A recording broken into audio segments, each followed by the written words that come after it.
Empire.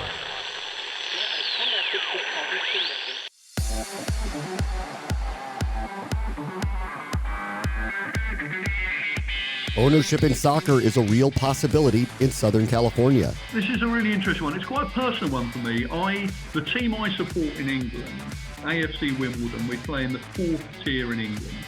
And I have been a part owner of that club for a number of years now. And a few teams in England have done it. It's a sort of Green Bay Packers model of community ownership, but it's something we've wanted to do. That's Dan Rutstein, president of the Orange County Soccer Club of the USL, where investing in the future has a low buy-in. This is the Future Sport Podcast. I'm Bram Weinstein. This was one of the most interesting conversations we have had with an executive of an emerging league, the USL. Soccer, of course, is growing in this country, but remains far behind the competitive levels in Europe. Orange County Soccer Club is a feeder for top-tier leagues there, and now are open to having new owners enter in the ground floor here. Our guest this week is Dan Rutstein. He is the president of the Orange County Soccer Club of the United Soccer League, which, as of at the time of this taping, is playing in that league's playoffs. But we're having Dan on because of a specific opportunity that is unusual in the United States, where you could become part of the ownership with an investment of the club. Hi, Dan. How are you? I'm very well, thank you, Bram. Thanks for having me on. I don't want you to have to project out how your team's going to perform here, because by the time this actually airs, they may or may not still be playing in the playoffs. But do you want to give a rundown of the season very quickly to this point? Let's put it this way. If you had asked me in May whether we would be hosting home playoff games, I would have laughed at you and tried to plan a holiday with you for immediately after the regular season. We were bottom of the league, and it was not looking good. And this is after the previous year finishing dead last in our conference.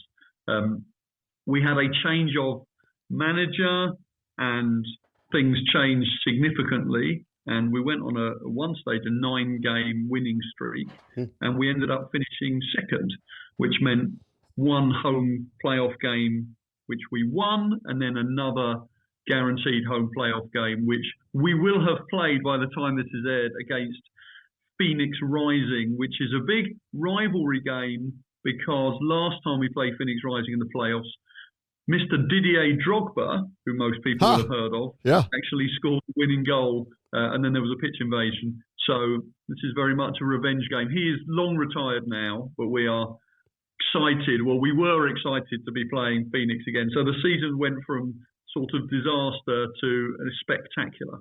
Let me talk about your club for a moment generally, before we get into the specific investment program that is being offered, which is unusual, which is the true reason why we really want to talk to you about what you guys are doing. You pitch yourselves as a team that not only is competitive in this league, but it is a quote-unquote pathway to Europe for a number of players. Can you kind of talk about what the mission statement of Orange County Soccer Club is?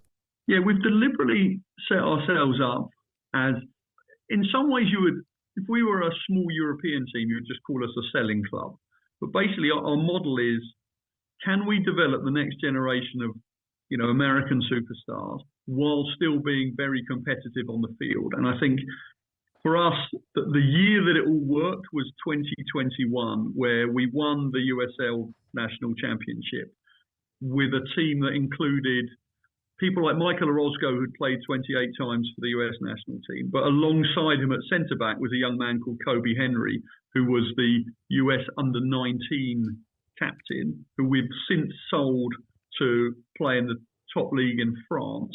And he's one of 6 players that we've sold to European teams. So we pride ourselves on being able to develop these young players and sell them to some of the top clubs in Europe. So we've sold to Rangers in Scotland. We recently sold a player to the Dutch champions Feyenoord.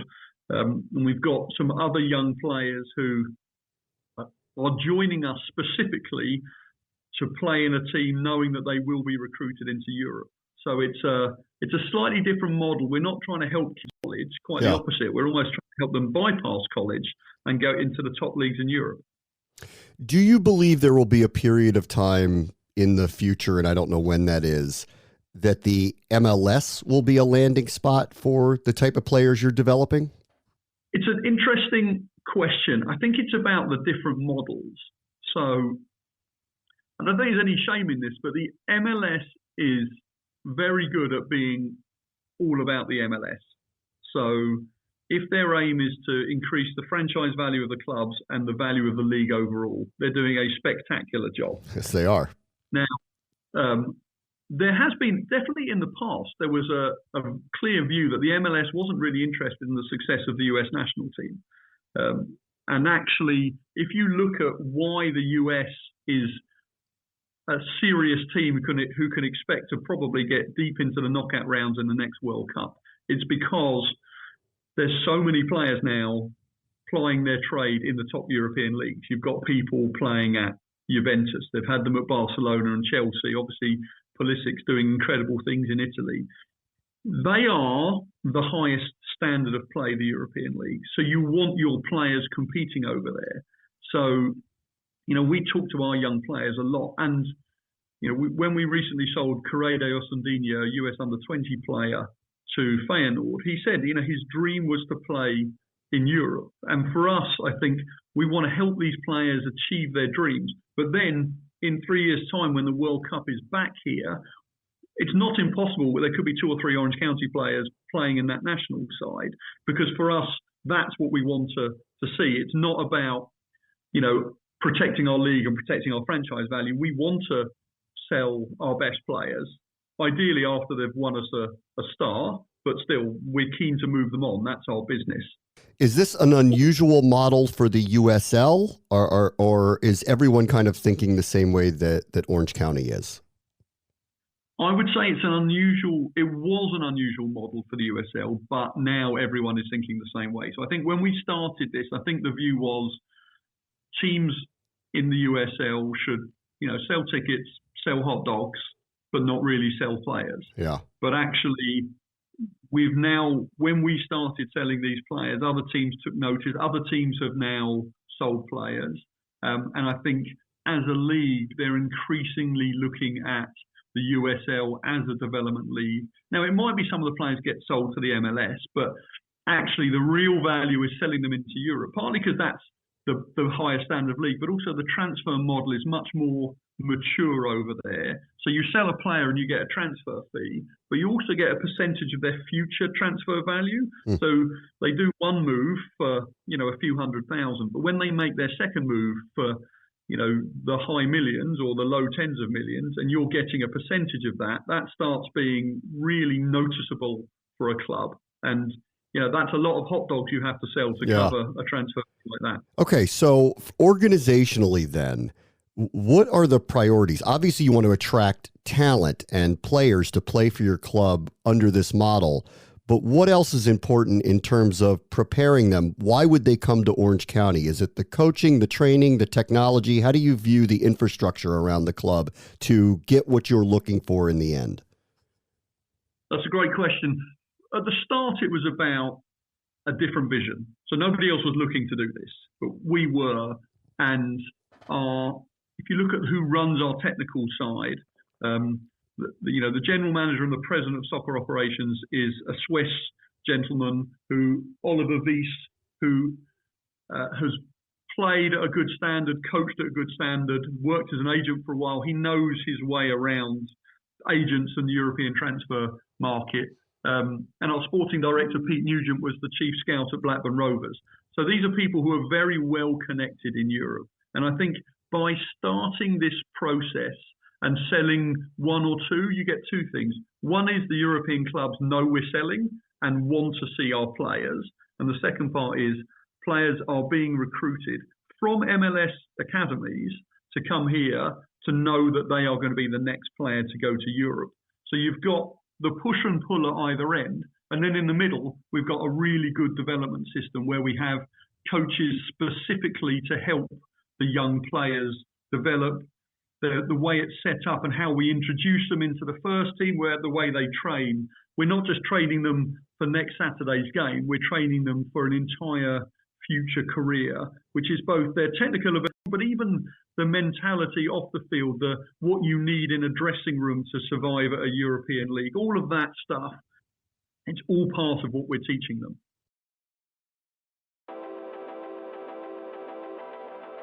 Let's get into the investment program, which is you are offering the opportunity to invest in the club. Kind of take me through the thinking behind it and what someone would get if they did invest in Orange County Soccer Club. This is a really interesting one. It's quite a personal one for me. The team I support in England, AFC Wimbledon, we play in the 4th tier in England. And I have been a part owner of that club for a number of years now. And a few teams in England have done it. It's a sort of Green Bay Packers model of community ownership, but it's something we've wanted to do. And we signed a new 10-year deal at our stadium a couple of weeks ago, which secures the future of the club. So the next step for us was to then offer up what will be around 5% of the club for fans to invest in. So in some ways, we're looking for different types of owners. So for as little as $100, you can become an owner of the club. And I think, frankly, some of that is being able to tell your friends that you own a bit of a soccer club, which has real cachet. But we've also had some investors come in the sort of tens of thousands as well, who see it as a real investment. So it's both of those things. So we're looking to both raise capital in terms of helping to fund more of our player development, some of the developments we're going to make in the stadium now we've signed the longer term deal. But really, it's about building our community. And the aim of this at the end is to have, maybe a few thousand new owners who feel like they have some stake in the club, and whether that is just bragging rights in the pub or it's a genuine investment because the USL is very much a growing league in a country where soccer is really going through an extraordinary period of growth. Franchise values are going up. So there's real investment value in this as well. But it's, I think for me, we launched this campaign the Wednesday before our playoff game. And 3 days later, we did an owners parade on the field where there was around 100 or so of our new owners walking around the field, receiving the adulation of the crowd. And I think they just felt special and different. And I think it just changes your relationship with your club. And I think for Americans, the Green Bay Packers are held up as a sort of shiny example of fans being involved. I'm not sure any of those people are looking for return on investment. I think they're looking to be able to tell their friends that they own a bit of the Green Bay Packers. I do. I will tell you, I'm one of the people that ons a stock share. And I will tell you, because you probably know this, I have no voting rights. There is no true value to it. I can't really sell it. And even as the Packers are going to go up in value, I won't financially gain from that. So it's more the cachet of saying I'm an owner of an NFL team. This seems a little bit different. Is there any voting rights if you become an owner? Is there any say with decision making when it comes to direction of the organization? Or in the end, is there potential financial reward if the team is worth more down the road? Yeah, so there's a couple of different bits to it. So we'll start in terms of sort of what you get. So there are no voting rights. There have been versions of these I've seen done sort of in Europe with crypto backing, where you're voting on which players are going to start in the game and so on. There's none of that. So there's no voting rights. There's no decision making of any type. So at the lower level, it's just ownership. Now at the different levels, I think at $1,000 investment, we're making a special kit where we're going to have all the names of the $1,000 owners sublimated into a shirt, which is going to be designed that the players will wear in at least one game and maybe more next year. So players will be bearing your name on the kit that they're wearing. And then up to, I think at $25,000, you get a 5-year season ticket in the best seats in the house. So there are sort of different perks at different levels. So some of it is about cachet and some of it is these different perks. There's rounds of golf with players you can unlock at 5,000. Dinner with a manager you can unlock at 10,000. But where I think it definitely differs from the ownership you have of the Packers is there is a genuine end game in this. If the club is sold, if there's some other liquidity event around the club later on, this is a real investment and you would get a return based on the higher value of the club. So I know they've done this just for bragging rights, and even at $100, even if they get $150 back in 3 years, that's not why they've done it. But right. For the people coming in for a few thousand, they're asking all the questions about the business because they're seeing this as a genuine investment. Okay. And let's talk about that as an investment. You kind of mentioned, obviously, the growth of soccer. We've seen the growth of values around the MLS. We're seeing marketing rights and television rights exploding for the NWSL. Can you talk about soccer, God, as an investment? I mean, it's a strange thing to say, but as an investment right now in the United States of America? So we are definitely at a unique point in the growth of the game here. So whether it's Ted Lasso, We Are Wrexham, Lionel Messi signing for Inter Miami, or the fact that the actual World Cup will be here in 3 years' time, you put those factors together, the people who didn't know about the sport know about the sport. Brands see the value, as you say, the MLS franchise values are soaring. I think some past the $1 billion mark. USL is the fastest growing second tier league in the world, and we are seeing that boost. We've sold out 7 games in a row, which is 5 more games this year than we had in the club's previous 10 years. Across the league, attendances are up, merchandise is up, corporate sponsorships are up. So soccer's going through a special growth phase at the moment, and all of these franchises are increasing in value. Oakland are the only team in our league. They did a fundraising campaign. Theirs was slightly different. Theirs was all the professional sports team in Oakland have just left. We're the only one left. Do you want to invest in us and keep us here? But they went out at a value of $78 million, which wow. is not insignificant for a team in our league who had lost $20 million in the last 2 years because they had to show their financials as part of it. So there are teams running at an operating loss, but the franchise values are high and will only get higher. And let me ask you just one broad question about what the future looks like. Where is future investment? Do you think it comes from the MLS? Do you think it comes from European teams that see the value of growth of American soccer? Sovereign wealth money has been a big part of the soccer universe now. Could you predict who the owners and market makers will be in the sport of soccer?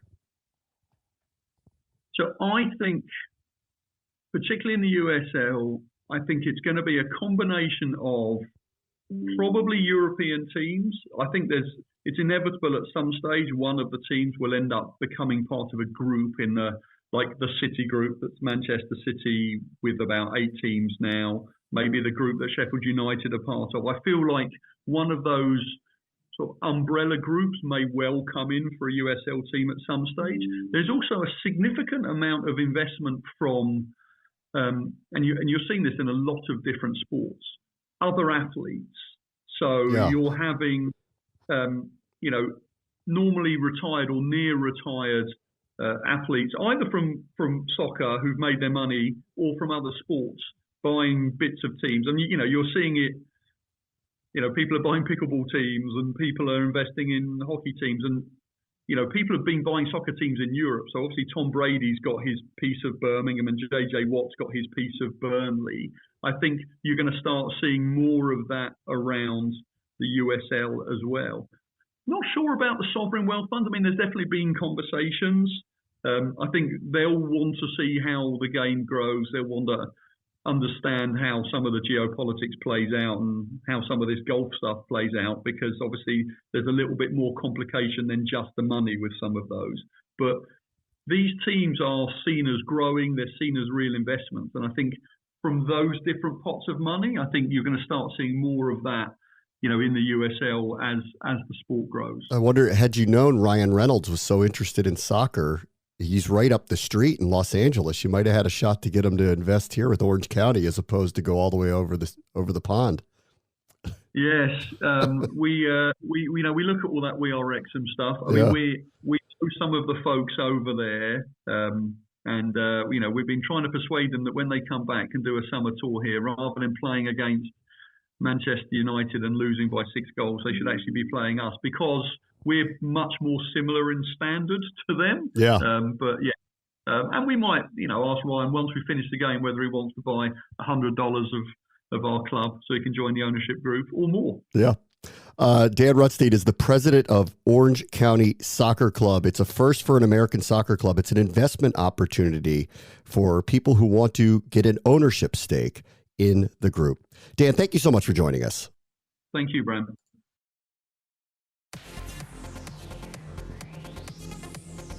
On the next Future Sport podcast, in-game betting opportunities are being disseminated in real time. We've defined accuracy at incredibly deep levels, and I believe it's very groundbreaking work in order to explain how to measure and for predicting. Now, of course, we learn over time too, and as we learn these new tools to look at accuracy, we just flat out got better year over year. That's Kelly Pratt, co-founder of NVenue, who will discuss partnerships with major broadcasters to disseminate lightning-fast in-game opportunities. That will do it for this episode. As always, the future is now. This is the Future Sport Podcast. I'm Bram Weinstein.